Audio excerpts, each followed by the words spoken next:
This is Daily Blast Live. We're talking about what you're talking about. Real, honest, entertaining, live. DBL starts right now. 3, 2. Welcome to Daily Blast Live. It's Tuesday, December 17th. I'm here with Al, Brandon, Lindsay, and I'm Tori. And I'm also Colonel Mustard. I like it. Thank you. It's a great color, Tori. It's very bright. Brings out your cheekbone. Thank you. Appreciate that. Well, Christmas is a little more than a week away, and it's total chaos in parts of the Deep South. Dozens of tornadoes ripped through homes and businesses, leaving 3 people dead in Louisiana and Alabama.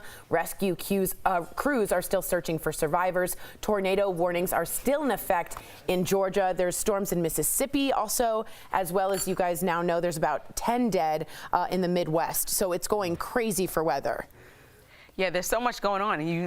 Are you guys traveling for the holidays? Because I'm going to travel Saturday, and they said that's the biggest travel day before Christmas. So It's scary because we just had this happen right before Thanksgiving. So it seems like the holidays come and then this weather It always happens. It's weird. I'm going to Virginia. We're going to a ski resort in Virginia as a family. But it's weird to be talking about tornadoes and those type of storms right now when it's Christmas. I know. You know, usually you're thinking blizzard. Hey, let's get out early. Hopefully we can not have Friday to get to where we can get to where we get to. But tornadoes in December? It's an unpleasant conversation to have, but something's going on with the weather. Yeah. Let's be honest. I mean, hurricanes, we are living in a world where the Bahamas does not exist anymore as we knew it. And we're trying to set up here, and also the island Barbuda, I believe, Yeah, is also it's like been wiped off gone the or map. something, yeah. So, there's something going on with the weather, not getting into climate change, but all we know is that nothing is happening. Right, nothing is happening. That's exactly right. Solid point. That's right. And we're working on Brandon's mic. He's having a little bit of technical difficulty, so we'll get on that.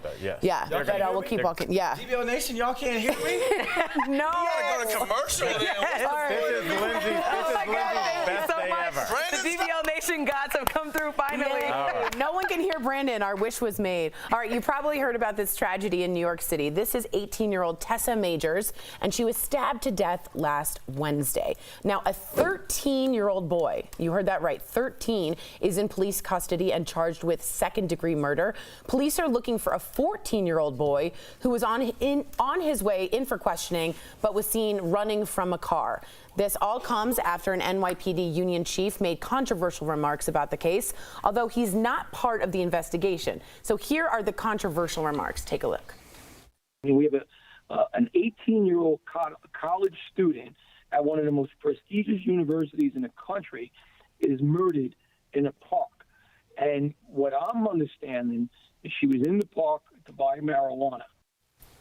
So, is this similar to she was wearing a tight skirt when she got raped? I think it's similar to when Botham Jean, they said he had weed in his house. I think it's similar to Mike Brown when they said he had weed in his system. What does this have to do with somebody losing their life? Nothing. And so it really frustrates me, especially a police officer that has nothing to do with this particular case, going out for media and press just to bash de Blasio, because this guy has gone on record and said, I'm against de Blasio's policies on weed. I don't like where he stands. So you're using this moment and someone's life and their family's livelihoods to take time to get exploitation. Right. The NYPD commissioner has come out before and called this guy a keyboard gangster because, like Lindsay said, this is the guy that jumps on Fox News. Remember when the people were dousing the water on the cops and he was going after Blasio, he was going after the NYPD.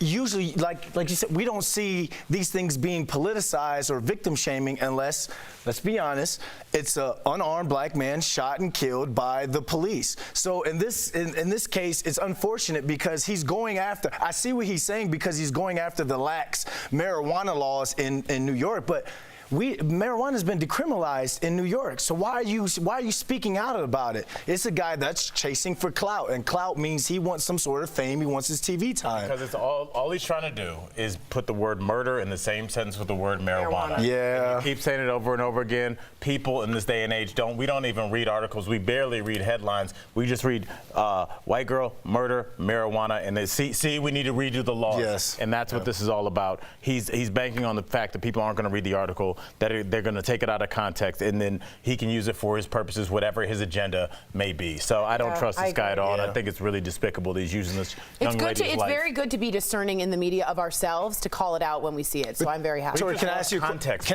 a question real quick before we move on? Like, can he get in trouble because he leaked that information? I'm sure inside his department he can be slapped on the wrist, I bet. No. I don't think he can do anything else. Yeah. Well, you have to see this video. Sunday brunch turned into a nightmare when the woman on the right couldn't find her wallet. So she checked surveillance video. You can see the man with the hat reaching back towards her purse. His arm is hidden under a jacket. And just like that, it's over. The crook allegedly racked up $16,000 in credit card charges. Experts don't suggest keeping your purse on the back of your chair. Instead, keep it on your lap or hang it underneath your leg. And your best bet is to have a purse with a zipper. It sucks because you go to dinner and you put your bag on the back of your chair or hang it on something. So what else do you do? I try to just bring like a small clutch that I can just keep in front of me, but it's hard when you have a lot of stuff to carry with you as a woman to stuff it all into a small clutch. So totally. Yeah, I was out in New York one time, and we're out at a bar, and that's why I love going to the bars that have the little hangers underneath the bar. For the women. My friend, her purse was snatched in New York. Purse was snatched, and I mean they grabbed the guy before he ran up out of there. But it's just an unfortunate thing, like you say, and you ladies are the women, so does this make you rethink it now when it comes to putting your purse But this down happens to guys too. I was in Manhattan years ago. My cousin had on a leather jacket. His wallet was in the side pocket. Somebody cut the side pocket and took the wallet out of the bottom. Wow. So, and he realized there was a big hole in his coat later on in the day. Wow. So that's why they say for men, don't keep your wallet right in your coat. I keep my wallet right in the front. Yeah, keep it in your front pocket. Go ahead and tell them, Al. Yeah, I mean, go ahead and tell them, Al. I keep it in the front pocket just for that. I mean, if people want to take something from you, they're going to become skilled at it. And people, especially in New York, where you have a dense population, people bumping into each other, so you're not really put off by like a little bit of contact. All you need is a little bit of pressure, and then somebody can take something off. It's crazy how good they are. Yeah. I put a little tile in my wallet, so if it gets stolen, I can find it. The tile that tracks it? Tracker. Wow, that's a good idea. Send them directly to the police.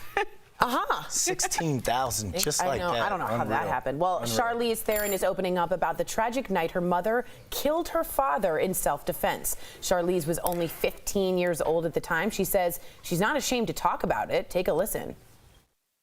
My father was an alcoholic all my life. My father was so drunk that he shouldn't have been able to walk when he came into the house with a gun. Both of us were leaning against the door from the inside to have him not be able to push through, and he took a step back and just shot through the door 3 times, and none of those bullets ever hit us, which is just a miracle. But in self-defense, she ended the threat. Wow. You know what's interesting is it reminds me of the Oscar Pistorius when he shot through the door. Same South African. The country has a problem with a lot of excess of handguns, and they have a lot of intruders too. So people are very, very handsy to go and shoot. But I've never heard her speak about this ever. She briefly talked about it when that movie, The Monster came out. Yep, and she was nominated for an Academy Award for that one. But she also spoke about how this is the bravery of her mother, because her mother wounded her brother at the same time. The brother and the dad came home drunk, but it was the dad that was doing the shooting. And she was talking about the bravery of her mother has kind of emboldened her to take on these characters. We always see her in some sort of strong role, and that comes from, her mother. And at the same time, she did a PSA in South Africa about the rape crisis that goes on in South Africa. The government had it taken down, but she fought to get it back up because she felt it was something that people should understand. So I like cognitive behavior because it tells you about why you are the way you are because of your childhood. And I think that the bravery of her mother and dealing with that tragedy is why she's so strong and why she takes on these roles. And I like that she said that this is what happens when people don't get to the root of their issues. So she talked about any issue that your family or friends or yourself could be struggling with. If you don't get it checked out, it can go this far. And she opened up about why she felt like she needs to talk about it, because she needs to normalize it and make it you understand that it's happening to celebrities, it's happening to normal people, it's happening to everybody. So go get mental health treatment, whatever you need. And Lindsay, we can talk about mental health, but let's talk about what the real issue is. Almost everything comes down to alcohol. we don't want to talk about it as a society. We've decided that alcohol gets a pass. We talk about marijuana. We started with marijuana. So many people are in jail because of marijuana. It's never killed anybody. Let's be honest about what we're talking about. This society has given alcohol a pass, and everybody that all of us knows, all of our friends, family members, we've seen everybody. It crosses over socioeconomic. It crosses over racial lines. It is alcohol. I used to enjoy drinking a lot. I'm not being a hypocrite here, but if everybody steps back and looks at their life and the bad decisions that they've made, alcohol is at the root of this. I guarantee you. And the fact that domestic violence is not given the credence that it needs in this country, mixed with the fact that you can buy Bacardi 151 at 10 o'clock in the morning and down it and just go about your day, those two things mixed together will always give us stories like this. And until we address that, we'll just sit back and have casual conversations about marijuana and should we legalize it. It is interesting that it's always alcohol. You can get yeah. alcohol. You can drink at a little league baseball game. Think about how insane that is. Yeah. You can take vodka to a kid's baseball game. No one would say anything. If you lit up a joint in the stands, everybody would fall out of their chair. Yeah. If you lit up a cigarette, people would fall out of their chair. But yet, booze gets a pass, so we'll sit here, we'll watch kids die, we'll watch parents not connect with their children because of the alcohol issue and because they have this substance abuse issue. And because of that, we'll just continue to do stories like this. So until we're ready to confront the problem, we'll just keep doing the story, which is fine because we have a talk show, and that's great for us. Hey, but did we not just stop and let you confront the problem? I'm glad we did on this show. Thank you, Colonel Mustard. All right, well, coming up, Charlize Theron is on the show for the first time and reveals what it was really like playing TV news icon Megyn Kelly in the new movie Bombshell. And you, the viewer, are our fifth host. Are you stressed out at work? A new study says you might want to try flirting with your coworkers, but is that really a good idea? Your comments coming up next.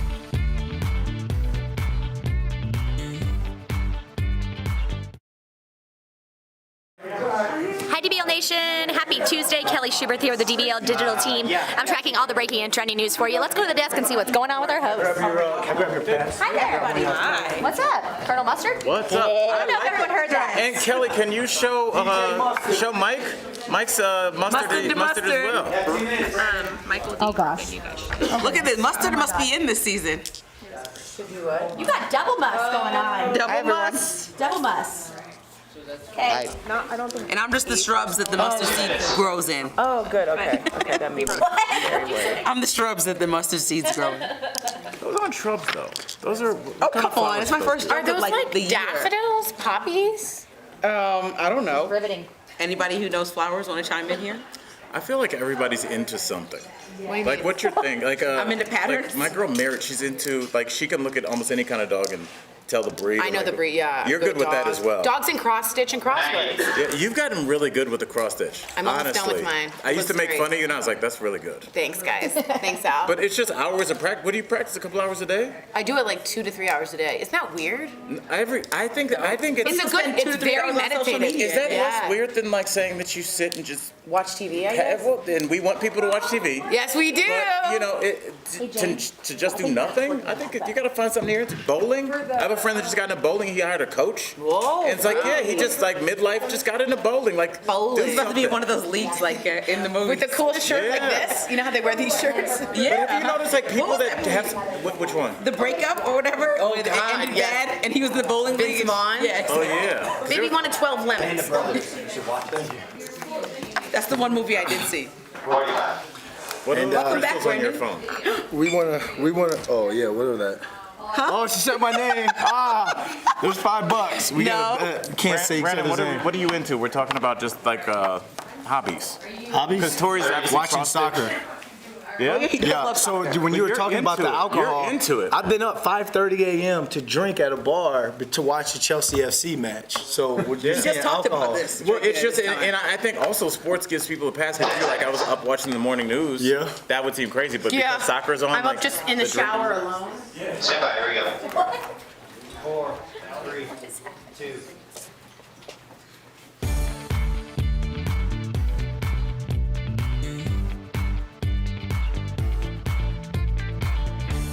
Welcome back to DBL. It's time for fifth host, and we've got a water cooler conversation that might make you blush. According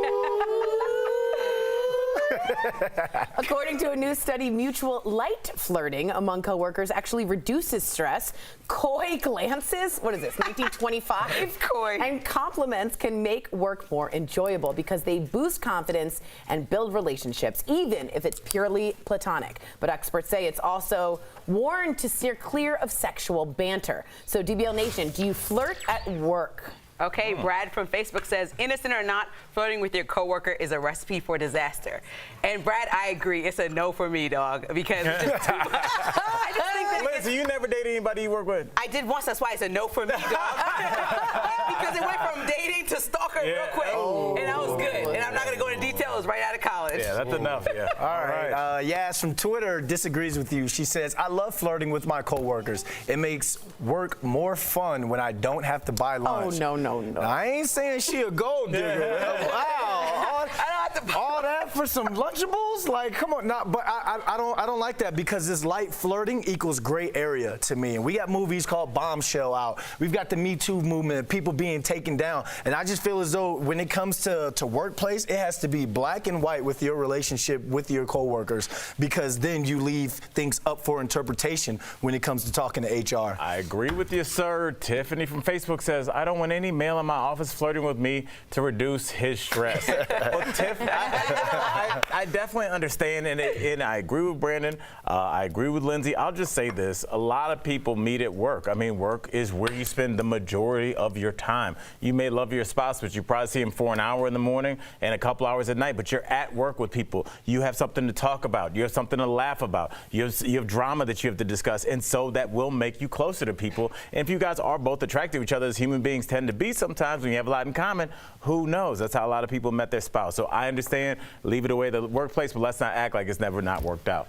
Well, and let's not act like I didn't just use a double negative. Yeah, I was all over the place. Never not. It's like Never a not. jungle gym of words. Never not. All right, Sheena from Facebook says, flirting is okay between coworkers as peers, but if a supervisor does it, it could be considered sexual harassment. Here's the key thing here. Flirting to, I'm not gonna say, my bosses are all running. No, here's how I feel. Flirting to whom, right? You could be forced to be flirting with people who are misogynistic, and in order to get on their good side, you constantly kind of have to give them the flirt. That's not enjoyable and is actually quite demeaning. Didn't you meet your husband at work? Yeah, but I didn't. He was my. We were peers. I know, but you met him at work. Yeah, it didn't So negate. it worked. You're literally the living, But I'm saying if a boss, for some people, and this is real, Al, if a boss in a meeting or anything feels like you need to flirt to get on his good side, it is a horrendously negative and demeaning feeling for a lot of people. I'd agree with that. Or she or her good side. 100%, Or her a good million side. percent. Yep. And yes. What if it's like you feel like you need to compliment the boss? Yeah, it kind of veers onto that, but it's when it's constant, it can be demeaning. I believe it. I'm so yellow. I'm not the today. boss. Aren't I'm I so too yellow? irresponsible. Colonel Mustard's in the conservatory. All right, coming up on DBL, is that Charlize Theron or Megyn Kelly? The Oscar winner portrays one of the most polarizing news anchors around and tells us all about it. Are you?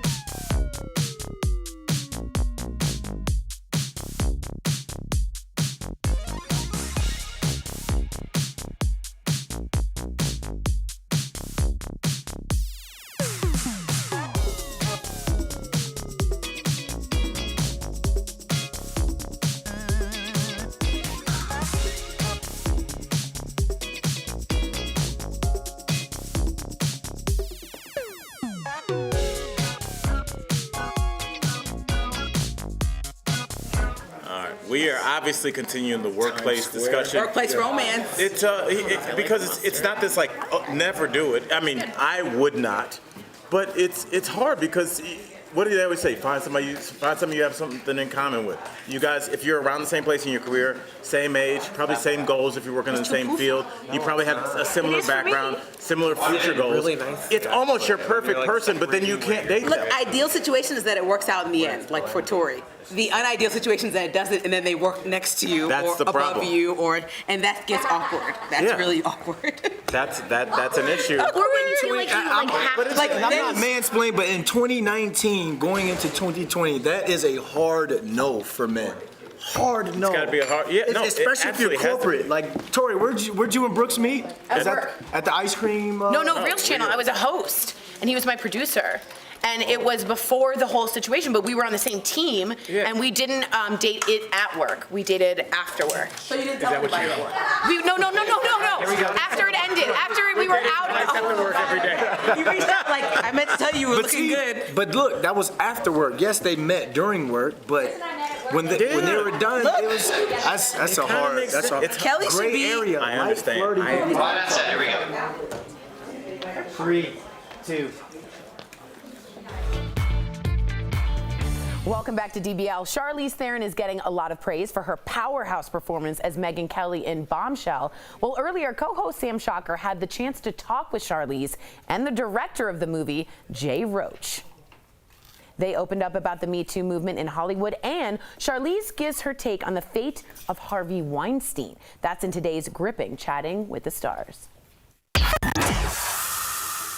Charlize and Jay, welcome to DBL. And first of all, congratulations on all the nominations already with Bombshell. In fact, Charlize, I love how excited you were in your recent Instagram video when you were all nominated for a SAG Ensemble. Congratulations. Yes!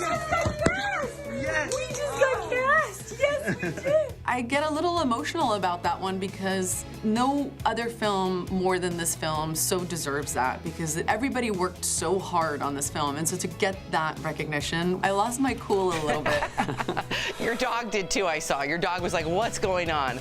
But let's get right to it, because this is a powerful film. I commend the both of you. The Me Too movement began in Hollywood. In fact, Charlize, Harvey Weinstein just spoke out to the New York Post. His rape trial, we know, is just a few weeks away. In the interview, he said, quote, "I feel like the forgotten man," and went on to say, quote, "My work has been forgotten about." So do you think his work should be forgotten about? It's very hard for me to talk about anything Harvey Weinstein or about his life or his career right now when we're in the middle of what I think is going to be hopefully a trial that is finally going to set straight all of the terrible things, atrocious things that he has done to so many women. So for me, I'm sorry that I just at this moment I don't have any empathy of what his legacy is going to be. At this moment, I really don't care. I respect that. I really do. Keep it honest. And also, Megyn Kelly said watching the film was an incredibly emotional experience. It's like we're telling women, go on, speak up for yourself. Just know the entire network is with Roger. No one will believe you. They'll call you a liar. Having played her, what would you say to Megyn right now? I would probably say, are you okay? I have a concern that this is cathartic, but also I don't think there's anything easy about seeing the story kind of replay, but I think a lot of women have come forward who have seen the film, who are part of the story, have shared with us that just how much closure they felt after seeing the film, and also understanding the importance of telling the story right now at this time. And I have to ask you, Jay, given the fact that we are living in a culture that is so self-aware, which is refreshing, did you worry about somehow being coined or considered as someone who was mansplaining? And if so, how did you get past that? Well, the first step in making sure I wasn't mansplaining was to work with Charlize Theron, who was our partner, the strong producer, always there for us. As, by the way, all the women on the film. Nicole Kidman is an incredible storyteller. Nicole got Charles and I to continue to add things about the incredible story of Gretchen Carlson standing up in a corporation that is designed to repress women who dare speak up. Right. To stand up alone and take this on. The main goal was just to listen and try to work together as men and women to try to contribute to the conversation. That's refreshing. It really is. Before we go, Charlize, your transformation, girl, unbelievable, playing Megyn Kelly. And you had her voice, her mannerisms down to a T. What was that process like? This is really my first real go-around with prosthetics and doing an entire film where I knew I would wear them. I was working on a television show that I produced with David Fincher called Mindhunter, yes. And Kazuhiro was actually doing special effects makeup. The work was just so impeccable that I just thought, okay, if I'm gonna go down this road, I'm going down this road with him. Well, it's unbelievable. You are a chameleon, and Jay, you are an incredible storyteller. Thank you both for joining us. Oh, thank you, Sam. Thanks, Sam. Thanks so much. We'll be right back. Promotional consideration is brought to you by Want payday? Hey guys. guys, welcome back to Beauty Blast. Now, I know what you're thinking.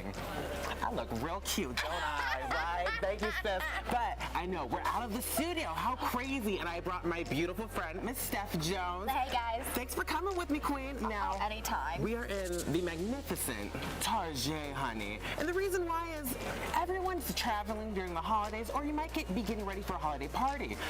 But you might not know what to grab or when to grab it. You don't have to go to Nordstrom, you don't have to go to Neiman's, but you can go to Target, honey, because they have everything you need. I'm going to show you exactly what you need for all your beauty necessities under $30. Are you ready for it? Steph, are you ready? Are you ready? Yes, I've been ready. Okay, girl, let's go. Let's go. Over here.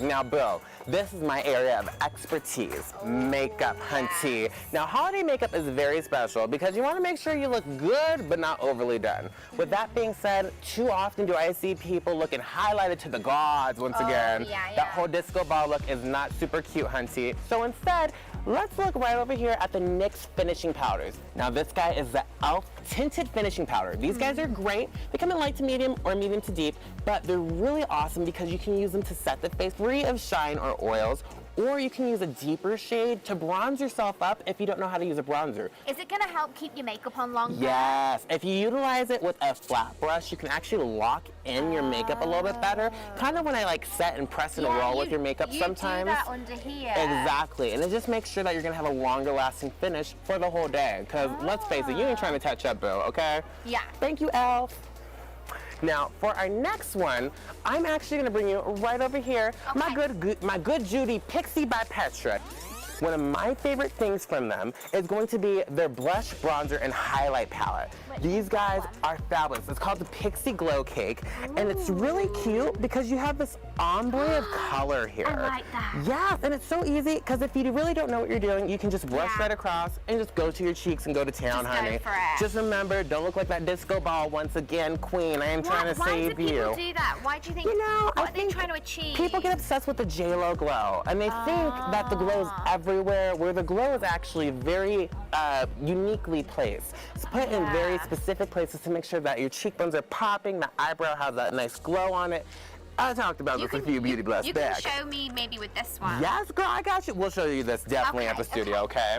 Yeah. Perfect. And I think we have one more product right down the way over here. Okay. Good old Maybelline, honey. You can't get better than good old Maybelline. Now, I love them because they have great long-wearing lip products. These are so wonderful for anyone at any age. These guys are really great for the low price of $7.99. Can't beat that. And they come as full crowns, so you can actually draw on your lips. Oh, that's handy for me. Yes. I'm not very good at that. This guy is going to make sure that it's really easy, and even for pros like me, you can just shape into your lip.